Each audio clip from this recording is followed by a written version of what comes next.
for another game. I'm not used to it. So you have to get used to that. And that's Brighton going through this. Listen, AK Athens, 2 championships in Greece over the last 10 years. So they're not nothing. They are a real team. They are defending champions of the Greek league. They're So not nothing. that's important. They've won something. We talk about trophies. So they won a trophy. So for them, it is tough. But, De Zerbi is his first time in Europe, or he made it with Sassuolo, maybe. I don't remember. So they have to struggle. They have to learn and figure out what it takes. It's still one game in the group, and I hope they get through it, because losing at home is a bad result. They got by on kind of two penalties. That's not really creating anything. Normally they create a lot more. well. That's kind of the thing, though. Like Brighton and Newcastle, they need to win. Now we have we have a comment on the chat, I think. Yes, we do. Let me put it up on there. Let me show it to the public. The comment comes from. You can have your say, by the way. Just comment and we'll interact with you live here on Top FC Radio. Lewis York says, "I'm a Newcastle fan. I still can't believe it. We are in the Champions League. It doesn't seem real still, but hopefully we can do about the group. Now let's start talking about that, because I was going to transition into that, because Brighton and Newcastle, those teams, they have to win at home. They have to. Now, Newcastle has an advantage. I know some people don't believe in this. Some people say it's stupid. Some people say, and I to a certain extent believe that you can't just believe in people and fans. However, Newcastle has a weapon, and it's their fans.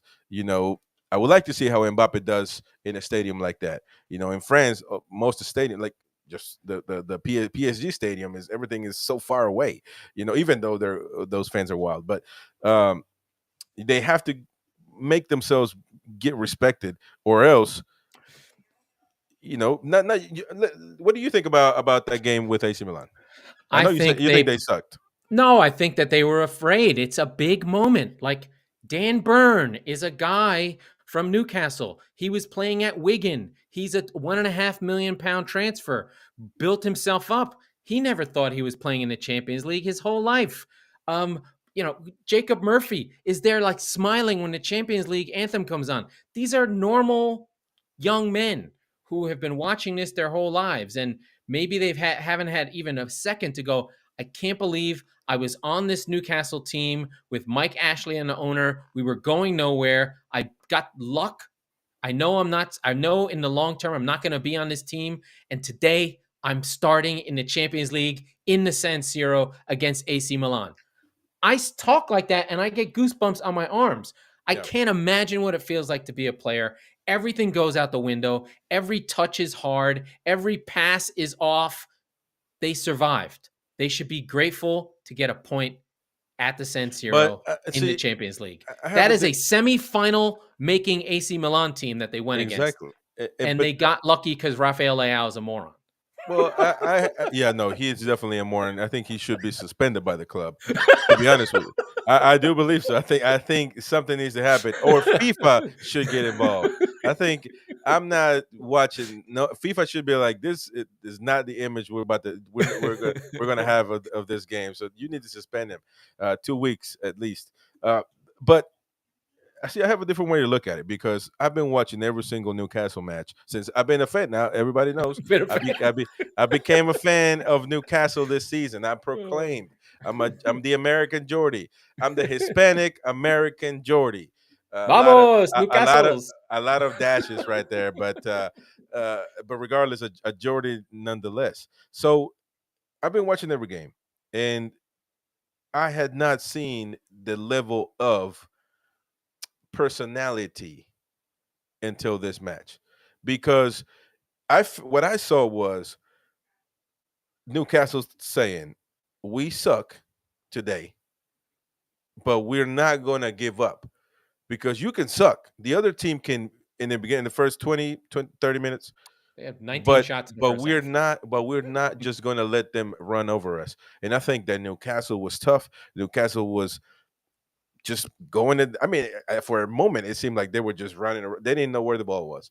But at the end of the day, they said, listen, I'm just going to tackle at the air. It doesn't matter what. I don't even know where the ball is at, but I'm just going to fall to the ground. But and when your team is getting beaten, when your team is not good enough in the moment, that's all you can ask for is to not give up and to continue. Now later on, AC Milan went downhill as well. They didn't do as great as in the beginning of the the first 20 matches or whatever.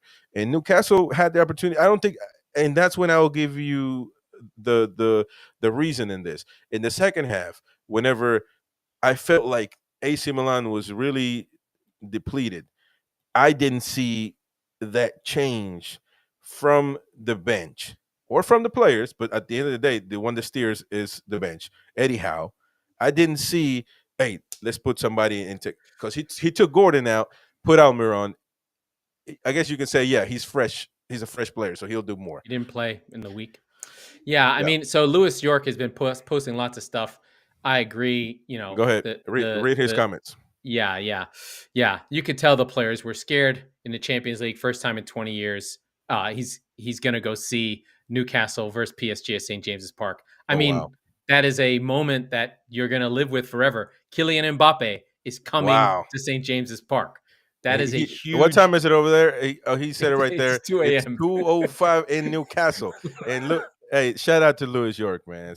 And with his picture of Jacob Murphy, who is not part of the future of Newcastle, but will be a Newcastle legend when he leaves, because he's going to be a trivia question of like, who was the starting left back on the day? Who was the starting left winger on the day that the Saudis took over Newcastle? And he'll be like, Jacob Murphy. Well, Lewis York, I appreciate you being up in 2:05 in the morning, 2:08 in the morning now in Newcastle. My time. Hey, by the way, I love Newcastle because I've always been a big fan, diehard fan of Brian Johnson and ACDC, and he is a Geordie. I could not believe it. He is a Geordie, and he grew up in Newcastle, and he sang with the Stripes. I'm I'm in love now with Newcastle as we speak about it. So thank you, Lewis, and let all your Newcastle fans about this channel and we what we do do here.